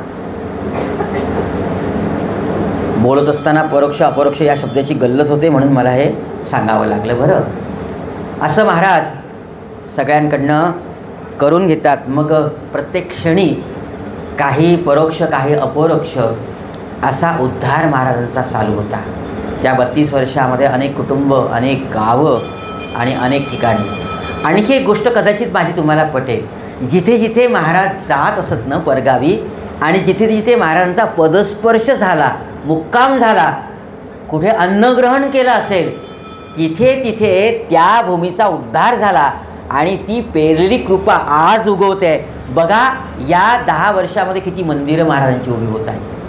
आपल्याला असं वाटतं का इथे काहीच नव्हतं, इथे मंदिर निर्माण झालं. मला असं वाटतं की त्या काळामध्ये कुठे कुठेतरी महाराजांचा स्पर्श त्या भूमीला लागला असेल, तिथे महाराज जाऊन आले असतील. 2 शीतं जरी महाराजांनी खाल्ली तर तिथे महाअन्नदान सुरू होतं आणि त्या भूमीचा उद्धार महाराजांनी केलेला असतो. आणि त्या उद्धाराला सदृश रूपामध्ये येण्यासाठी हा एवढा काळ लागला असावा. जवळपास जेवढं समाधी नंतरचा काळ महाराजांचा समोर जातोय, यानंतर महाराजांनी अनेक ठिकाणी अशी कृपा पेरून ठेवली असेल. आपल्याही जन्माच्या पश्चात 100, 150, 200, 500 वर्षानंतर हा सद्गुरू कृपेचा उदय निश्चितच होत राहणार आहे. त्यावेळेला अनेक वेळेला, अनेक ठिकाणी, अनेक क्षणी महाराजांचे असे चमत्कार किंवा लीला होत असत, उद्धाराची प्रक्रिया होत असे. आपल्या आकलना पलीकडे असल्यामुळे आपल्याला त्याला चमत्कार, आपल्या ज्ञानाला, विज्ञानाला त्याचा पुरावा किंवा स्पष्टीकरण देता येत नाही. म्हणून ती कृती अचिंत्य कृती, अचिंत्य जगताप्रती कृती तुझी न कोणा कळे असं म्हणावं लागलं. म्हणून त्याला चमत्कार असं नाव दिलं, बाकी काही नाही. आणि संत कधी त्यांचं सहज ते होतं, ते कधी चमत्कार वगैरे करत नाही. तुम्हाला आकृष्ट त्यांना करायचंच नसतं, करायचं असेल तर त्यांना चमत्कार कशाला करावे लागते. तुम्हाला प्रेरणा दिली की तुम्ही चालत येता त्यांच्याकडे. त्यामुळं संत चमत्कारावरून संत ओळखल्या जात नाही आणि संत कधी चमत्कार करत नाही. त्या त्यांच्या सहज लीला असतात, त्या आपल्याला आकलन करता येत नाहीत. म्हणून तात्पुरता एक शब्द आपण तिथे चमत्कार म्हणून योजलेला असतो, बाकी काही नाही. आणि दांभिकता तर दासगणू महाराजांना मुळीच आवडत नाही. चमत्कारावर नमस्कार अवलंबून नसतो. दासगणू महाराजांनी प्रत्येक अध्यायामध्ये आपल्याला सावध केलेलं आहे बघा. पुढच्या दुपारच्या सत्रामध्ये मी सांगणार आहे. आणि या सगळ्या गोष्टी महाराजांकडनं घडत राहिल्यात. आता महाराज पंढरीला गेलेत. काल आपण हा वृत्तांत थोडासा घेतला. आणि मग सगळ्या या देहरूपी अवताराची समाप्ती करण्याची तिथी महाराजांनी जी निश्चित केली होती, ज्या वेळेला प्रकट झाले त्यावेळेला ती तिथी निश्चित केली असेल. ती तिथी भाद्रपदामधली तिथी निश्चितपणे महाराजांच्या दृष्टिक्षेपामध्ये आली.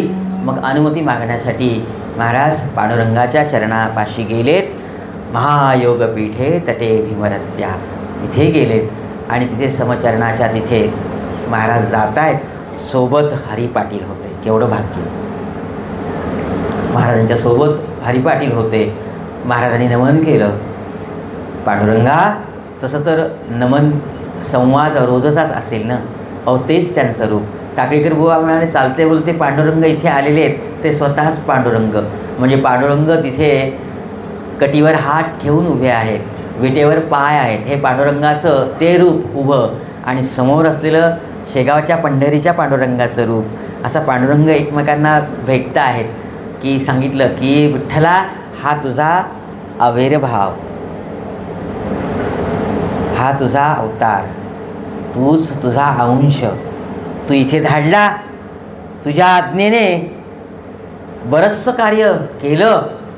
आता आणखी व्यापक कार्य करण्यासाठी तुझ्या चरणी लीन होतो, निर्गुण निराकार होतो.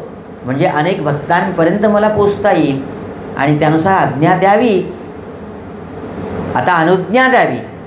फक्त हरिपाटलाकडे बघितल्यानंतर महाराजांनी हरिपाटलाकडे बघितलं असेल की सगुण रूपाने यांना हव्या असलेल्या संगतीमध्ये मला मात्र राहता येणार नाही. म्हणून हरिपाटलाशी संवाद साधला.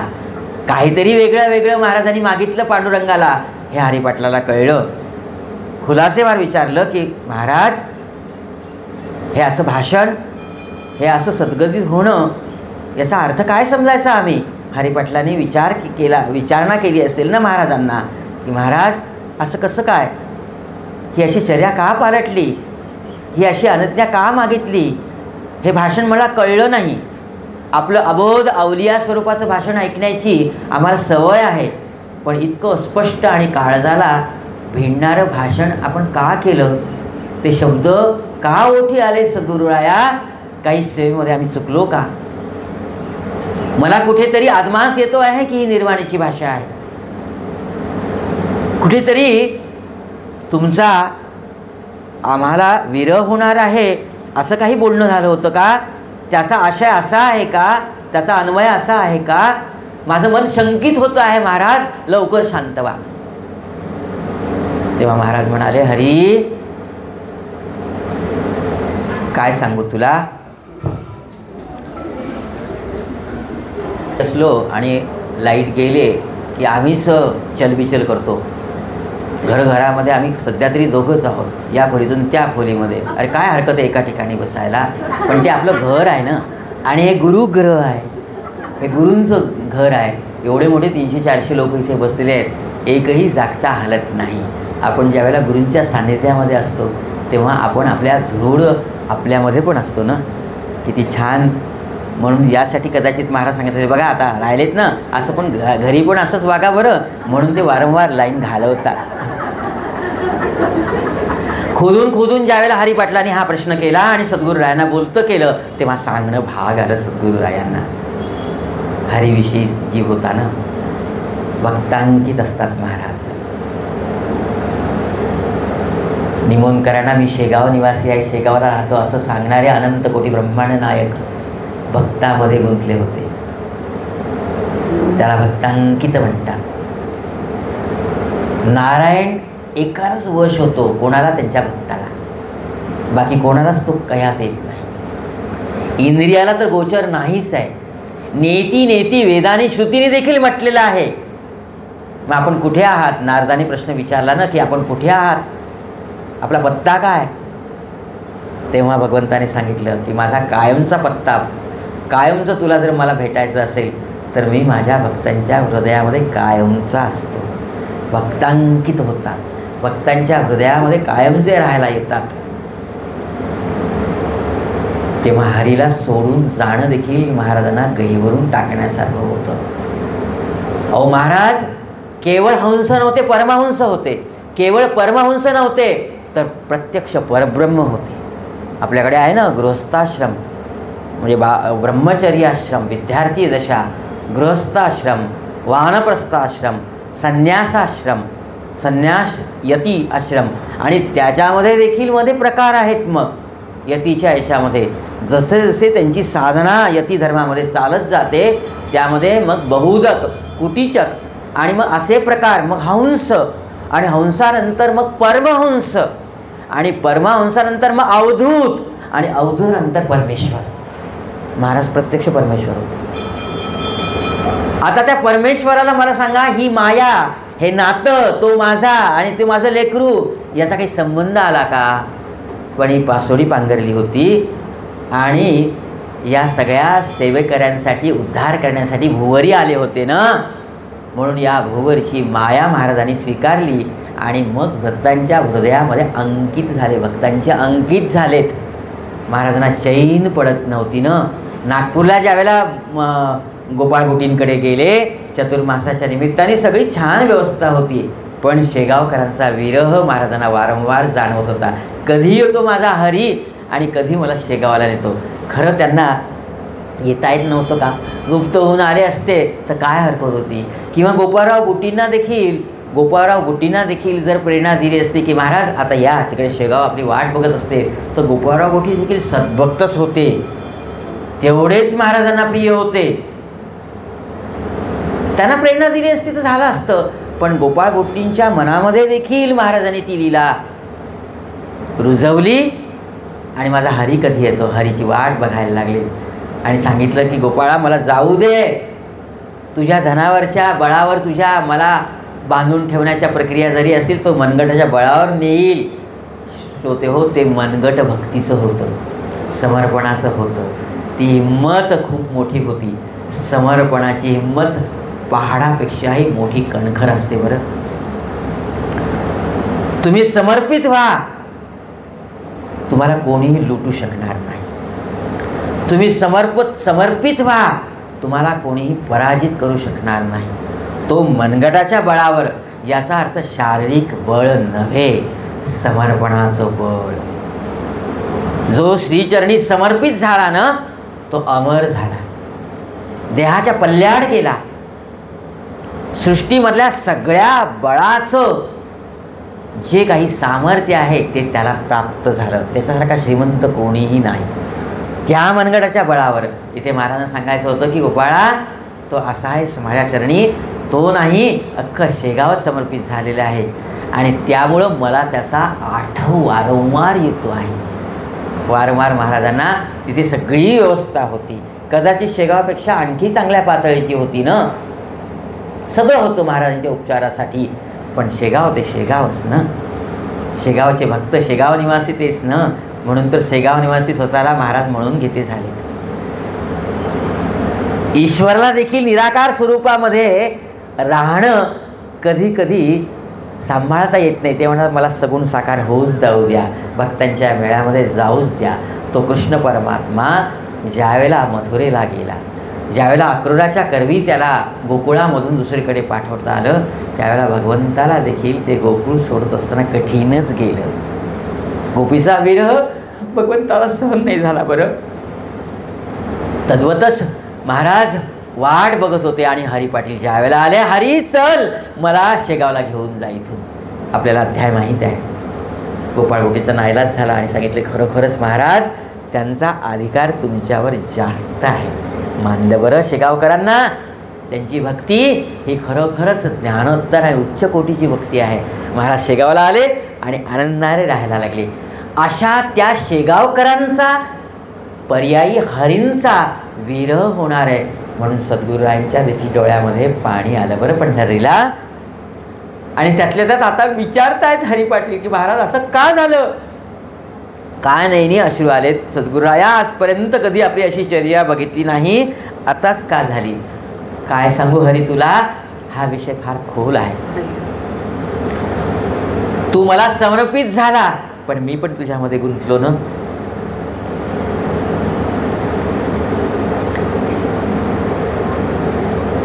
जसा मानवी ऋणानुबंध असतो तसा गुरु शिष्यांचा देखील ऋणानुबंध असतो ना. सापडलो नामदेवरायांचा सुंदर अभंग आहे ना, संत नामदेवांचा. सापडलो एकामेका जन्मोजन्मी नाही सुटका, माझा भाव तुझे चरणी तुझे रूप माझे नयनी. असा भक्त भाव, भक्ती ही सर्वश्रेष्ठ भगवंतांना आवडणारी ही पथिका आहे. आणि मग म्हणाले की हा विषय खोल आहे, याच्या भन्नामध्ये तू पडू नको. इतकेच सांगतो हरी, संगत माझी थोडी असे.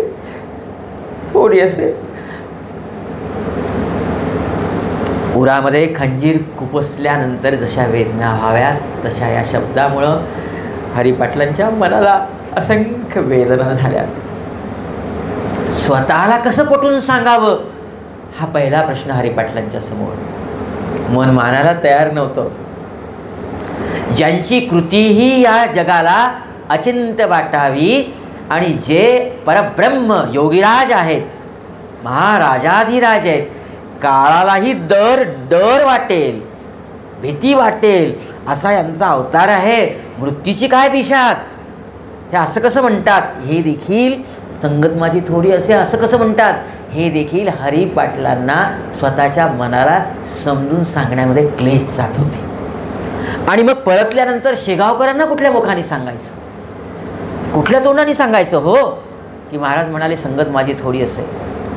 सगळे जीव त्या शिवावर निर्भरलेले. ज्या वृक्षावर आम्ही घरटी केली तो वृक्षच म्हणत असेल की मला आता इथून जायचं आहे, त्या घरट्याने काय करायचं. सगळंच महाराजांच्या वर सगळी दिनचर्या शेगावकरांची अवलंबून होती. आणि हे सगळं असताना हे सगळं कसं आता शेगावकरांना समजुतीच्या पातळीमध्ये उतरवायचं. शेगावकरांच्या मनामध्ये हा प्रश्न हरिपाटला कारण की प्रमुख होते ना. काही बाही गुळमुळी सांगण्याचा प्रयत्न केला, काही जणांना समजेल न समजेल. निसर्ग आहे, जाणारच, देह कधीतरी जाणार नाही का.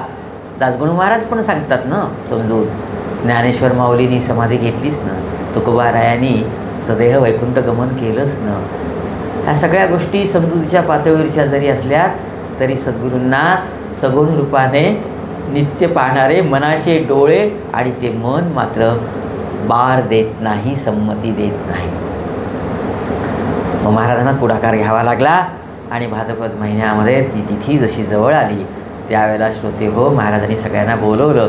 गणपती आहे ना, भाद्रपद चतुर्थीला आपण महाराजांना आपण गणपतीला आपण बसवतो आणि मग त्या पार्थिवाची पूजा करतो, त्या मृण्मयी गणपतीची पूजा करतो. या सगळ्या पंचमहाभूतात्मक असलेल्या देहाला पार्थिव देहच असं म्हणतात की नाही. आपण सगळे पृथ्वी आहोत, याच जमिनीतून उगवलो आणि याच जमिनीमध्ये आपण जाणार आहोत. जमिनीतून उगवलो, जमिनीशी जाणार आहोत, पार्थिव आहोत ना. हे सगळं हे चैतन्य त्या चैतन्यामध्येच मिसळवायचं असं महाराजांनी सगळ्यांना समजून सांगितलं. प्रत्येक शब्द कठोर होता, समजुतीच्या पातळीवर सांभाळण्यासारखा जरी नसला तरी सद्गुरांच्या मुखामधून ते सत्य बाहेर पडत होतं आणि स्वीकारणं तर भाग होतं. मग अशा वेळेला सगळ्यांच्या डोळ्याला धारा लागल्या असतील, हृदय विकल झालं असेल, सगळी गाव तिथे जमला असेल. हो, आणि वार्ता अशा तर फार लवकर शूट होतात, वाऱ्यासारख्या पसरतात. त्यामुळं अनेकांपर्यंत ही वार्ता पोचली की निर्वाणाची भाषा महाराज बोलत आहेत.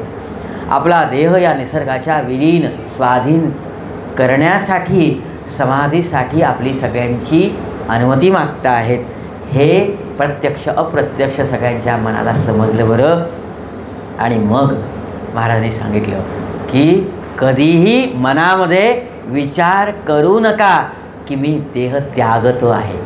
क्षणभर काही काळापुरता हा देह निसर्गाच्या स्वाधीन मी करेल, तो काळ लोटेल, पुन्हा येईल ना. मी गेलो असे मानता कशाला? मी गेलो असे मानू नका.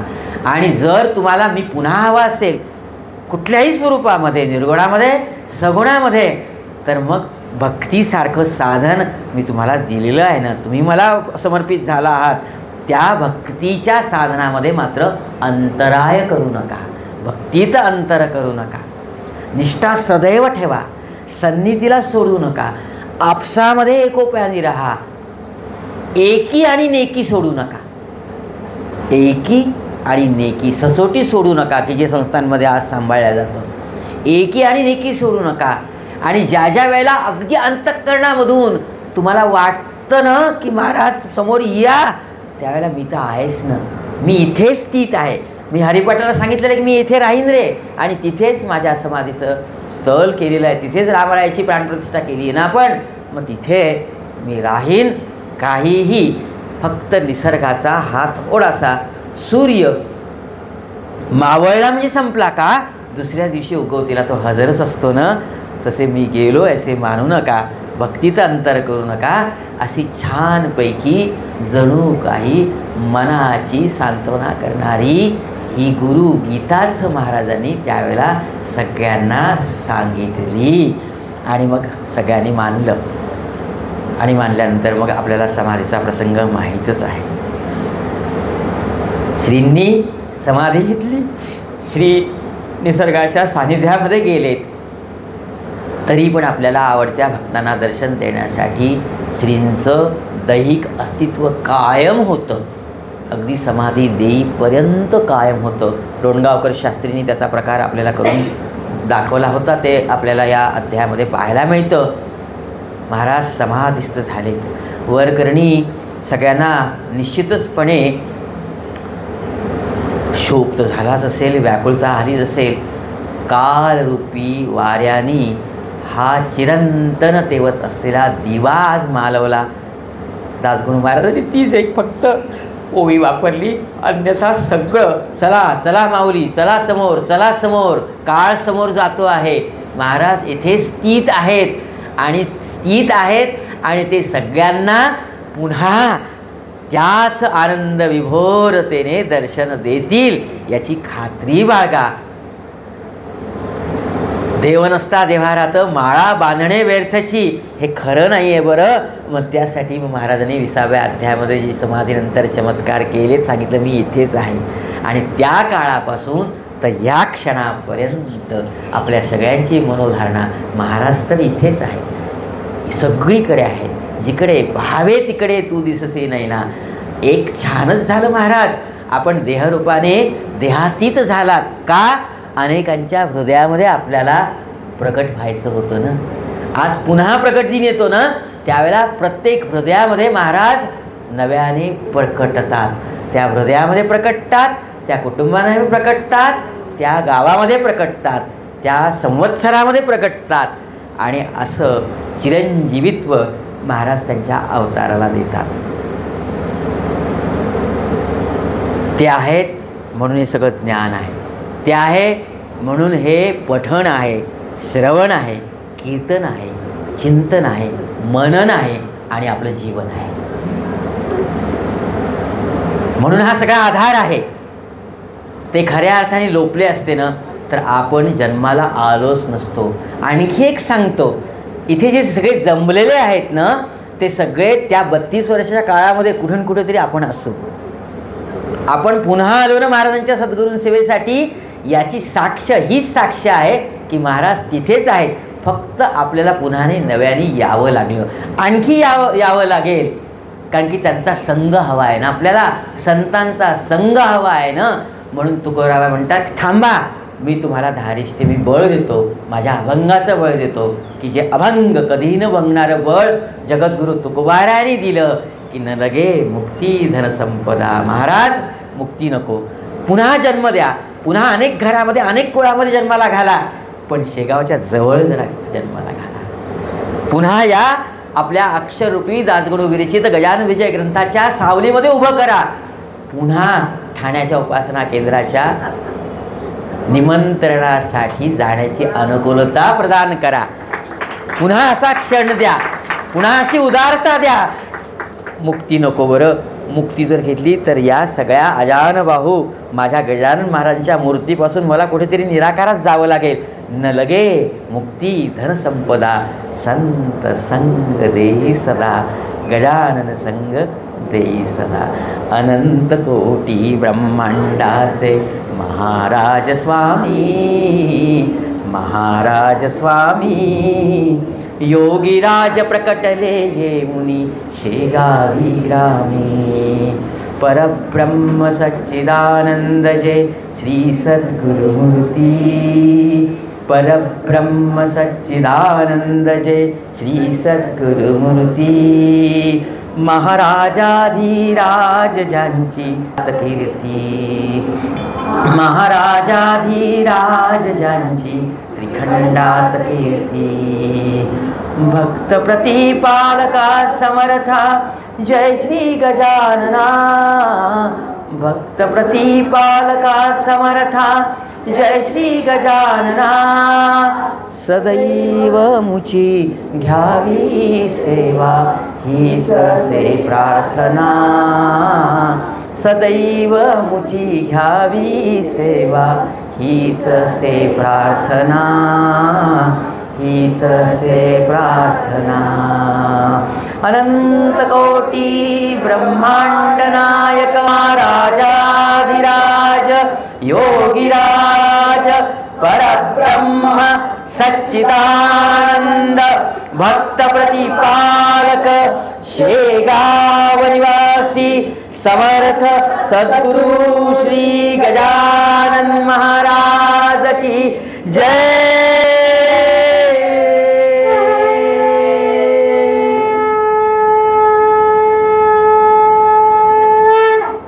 जय गजानन, जय गजानन. काही चुकलं असेल तर उदार मनाने मला माफ करा.